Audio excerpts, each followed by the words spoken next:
Hello and welcome back to my channel, or welcome to my channel in the first place. Today we have a Sokka ex-listener. It's Most Noble by Bleeding Hearts on AO3. The link will be in the description. Go give them likes, kudos, and all of those things, and let's go ahead and get into it. It's a shame.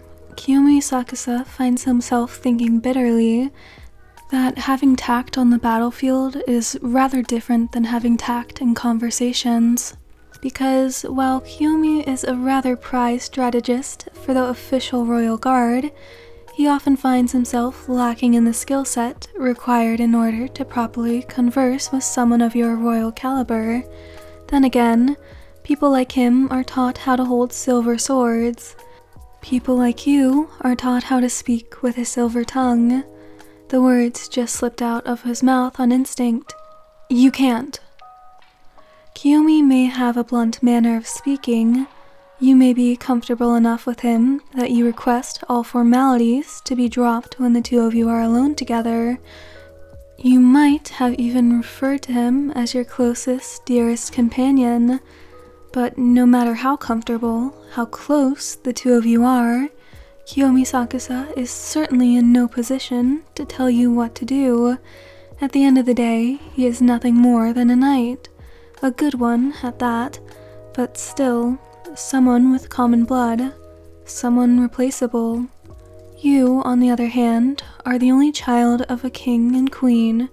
He's made a vow to put down his life in favor of protecting yours, but even then, he knows that those words are an injustice to you. In no world is his life equivalent to yours. He knows his place, and yet he still said it. You can't. You lock eyes with him, but your stare isn't cold. Your eyes are glossy, a trick of the light, or a sign of unshed tears.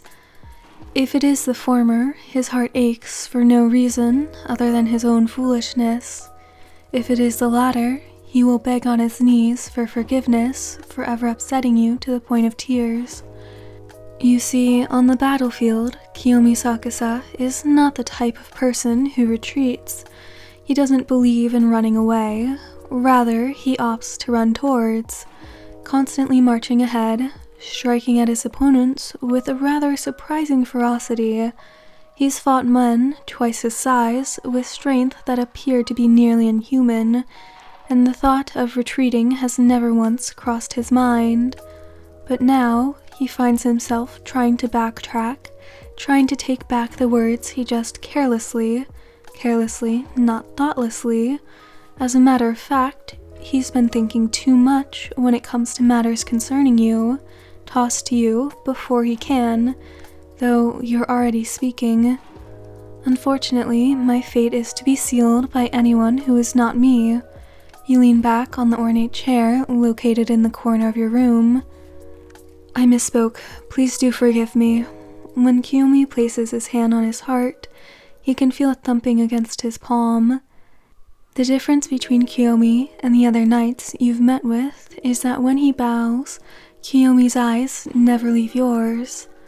Where he's originally from, it's considered a sign of respect to constantly watch those superior to you, even though you're sure he knows by now, in your culture, only those who share close bonds with each other should be indulging in activities as intimate as eye contact.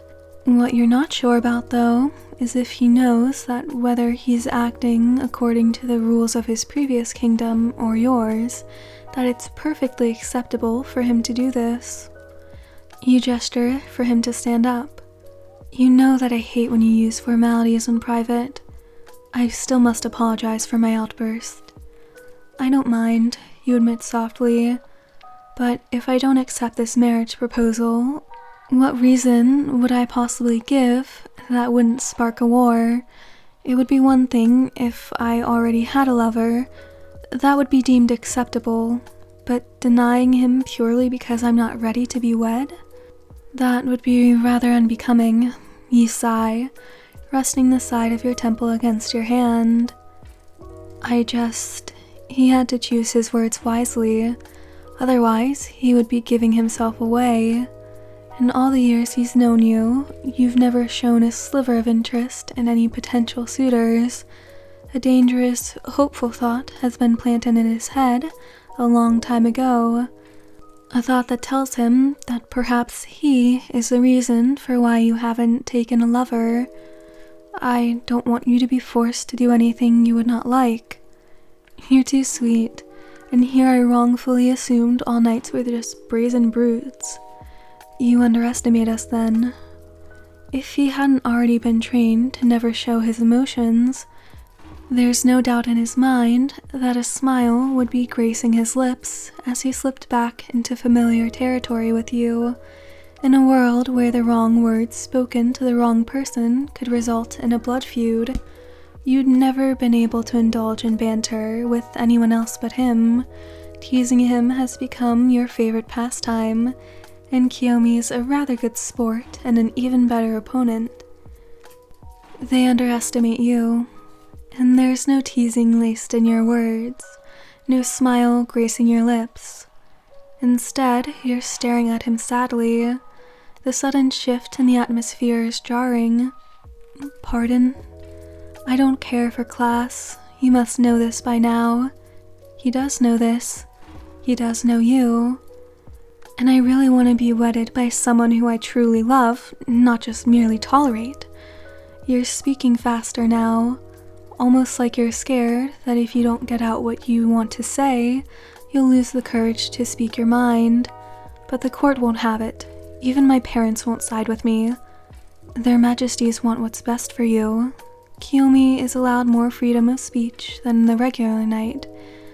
But even he wouldn't dare to speak ill against your parents, especially in front of you. Mother and father merely want what is best for the kingdom, you spit out, with none of the poise and grace you've been taught to maintain. And to all of them, a beneficial alliance is worth more than my happiness. Perhaps they just need more convincing. You roll your eyes at that statement. A half-hearted sentiment that even he doesn't believe in. After all, the will of a king and queen is the law of this land. If they want to see you marry a foreign prince in the hope of securing a strong alliance, you will be married to a foreign prince. It's a fact that the two of you are all too well aware of, but still, there's a fire in you that doesn't fit with the image of the perfect, placid royalty you're supposed to be. Kiyomi's always admired this about you. There's still hope yet, you add with a sigh, but it's a rather outdated tradition. It would be unusual, and it would be the last resort too. Yes, a competition. I don't know what you're speaking of. A duel. Nobody would dare risk their lives just for the possibility to be wed to me. It's not a permanent solution by any means, but it would at least give me some time to think of something else. You think too lowly of yourself, Kiyomi says, daring to take a step closer to where you're seated. I'm sure many men would consider dying for your hand as an honorable way to leave. You flatter me. I only ever speak the truth. You only ever speak your mind. It's arrogant to do that and then parade around, claiming that what you believe is fact when it's not. Then I suppose I just flatter myself, he muses, taking your jab all in good stride. You could take his sword from him and stab him in the heart, he thinks, and he would still take it well.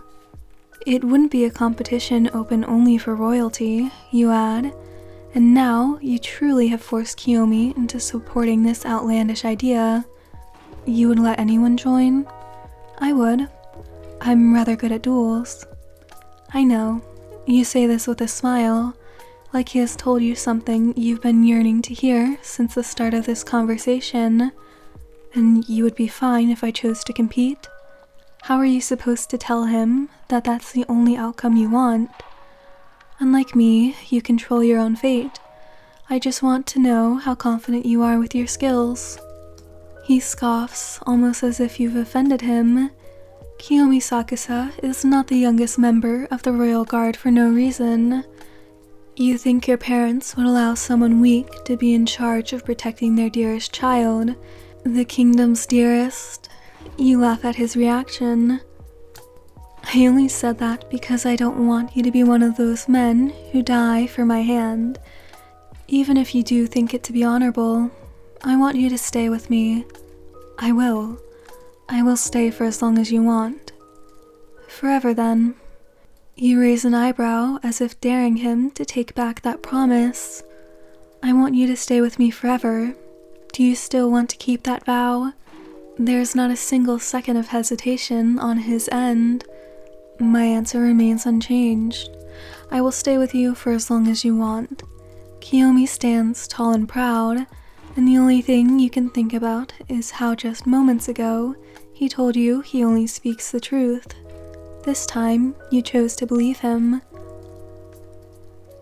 Alright, so that's the end of this one. I hope you enjoyed. Music link, fanfic link, Discord link, and thumbnail art link will all be in the description. Go check those out. I hope you have a great rest of your day, night, whatever, and I hope to see you in the next one. Goodbye!